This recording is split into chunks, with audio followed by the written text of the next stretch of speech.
Hello friends, आज हम बात करेंगे जीवन में सफलता कैसे प्राप्त करें।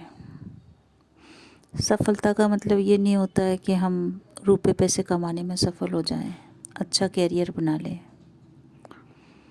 एक प्रतिष्ठित व्यक्ति के रूप में अपने आप को स्थापित करना भी सफलता है।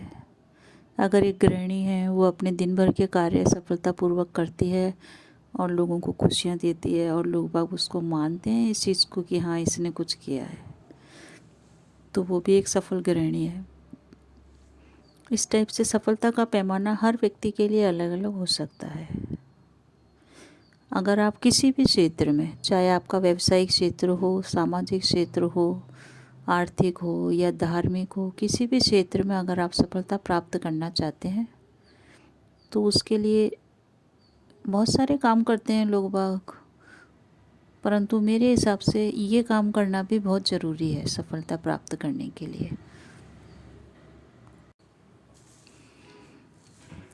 फ्रेंड्स, कई बार हम बहुत प्रयत्न करते हैं पर सफल नहीं हो पाते हैं किसी भी क्षेत्र में। सफलता के लिए हम सोचते हैं पता नहीं क्या है, दूसरे लोग तो सफल हो रहे हैं, हम सफल ही नहीं हो रहे हैं। दूसरे लोगों को सक्सेस मिल रही है, हमको मिल ही नहीं रही है। इसका क्या कारण है? इसका कारण यही होता है कि हमारे साथ बहुत सारी नेगेटिविटी जुड़ी हुई रहती है, क्योंकि हमने लोगों को कई बार इतना बुरा बोल चुके होते हैं कि वो अगर हमने थोड़ा सा भी बोला परंतु उन्होंने बहुत ज़्यादा महसूस कर लिया, तो उनकी नेगेटिविटी हम तक पहुंच रही होती है और हमारी सक्सेस में वो रुकावट बन रही होती है। हम उस सक्सेस को प्राप्त करने के लिए काबिल होते हैं, क्योंकि हमारे आसपास के लोग जो कम काबिल हैं वो आगे बढ़ते जा रहे हैं और हम पीछे रहते जा रहे हैं। इसका मात्र कारण यही है कि उस साइड से इतनी नेगेटिविटी आ रही है, इतनी सारी बद्दुआएं आ रही है कि हमारे को वो आगे नहीं बढ़ने दे रही है। इसके लिए आप एक उपाय करिए, बस पूजा पाठ करते हैं, ज्योतिष के पास जाते हैं, नग धारण करते हैं, व्रत करते हैं, बड़े बड़े अनुष्ठान करते हैं, करिए। अगर आपको इससे भी मिलता है फ़ायदा, ये भी आप करिए। और मेरे हिसाब से इन सब को करने के साथ एक काम करना भी बहुत ज़रूरी है। वो है कि एक बार आप जिन भी लोगों को आपने बुरा भला बोला है, जिन भी लोगों को आपने ठेस पहुंचाई है, जिन भी लोगों को आपने मन को दुखाया है, मानसिक रूप से परेशान किया है, वो इस जीवन में आपके संग हैं या नहीं हैं, या हो सकता है वो आपके सामने ही उपस्थित हो। एक बार उन्हें बिना बोले, उन्हें बिना बताए, उनको बिना दिखाए आप एकांत कमरे में माफ़ी ज़रूर मांगिए कि मुझे माफ़ कर दो, मैंने आपके संग ये गलत किया था। एक बार आप इस सच्चे दिल से रोज़ ही मांगिए, एक बार तो मांगेंगे ही खैर, पर रोज़ इस टाइप से मांगिए। जब भी आपको याद आ जाए आप उन लोगों से ज़रूर माफ़ी मांगिए कि हमने आपके संग गलत किया था, मुझे क्षमा करें, मुझे ज्ञान नहीं था।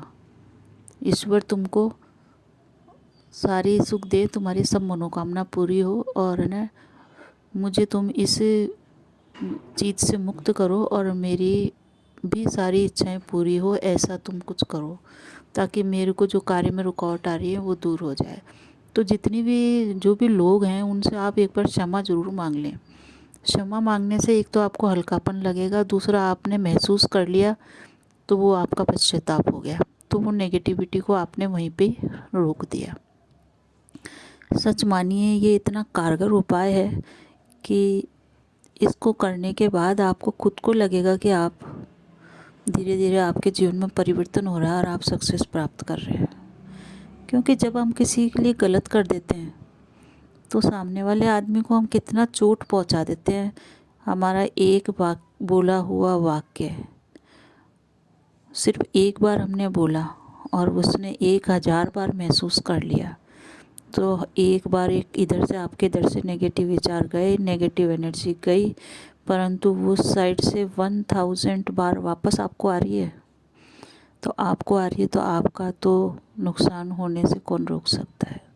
तो उस नुकसान को रोकने के लिए एक बार उन लोगों से अकेले में ही क्षमा मांग लें। ज़रूरी नहीं है आपको उनके पास जाना या उनके सामने जाना पड़े। कोई ज़रूरी नहीं है, पर अकेले में परमपिता परमेश्वर को ध्यान करते हुए क्षमा मांग लीजिए। और फिर आप अपने आप को देखिए कि कुछ ही समय बाद, 1 महीने में, 1.5 महीने में आपको इसका चमत्कार ज़रूर दिखेगा, क्योंकि वो नेगेटिविटी जो आपके अंदर प्रवेश कर रही थी वो दूर हो चुकी है और आपका विकास की जो बाधाएं हैं वो धीरे धीरे कम हो रही है। लोग बाग आपको स्वीकार कर रहे हैं, आपका काम बन रहे हैं, आप खुद देखेंगे और आप अपने आप को रोक नहीं पाएंगे। जिन भी आपको गलत बोलना होगा आप पहले सोचेंगे कि नहीं, मैं गलत नहीं बोलूँगा। तो इस टाइप से माफ़ी मांग लेने से बहुत ही शुभ परिणाम हमारे जीवन में आते हैं। एक बार करके देखिए और कमेंट में ज़रूर लिखिए कि आपको कैसा लगा। वीडियो को लाइक करें और शेयर करें। धन्यवाद।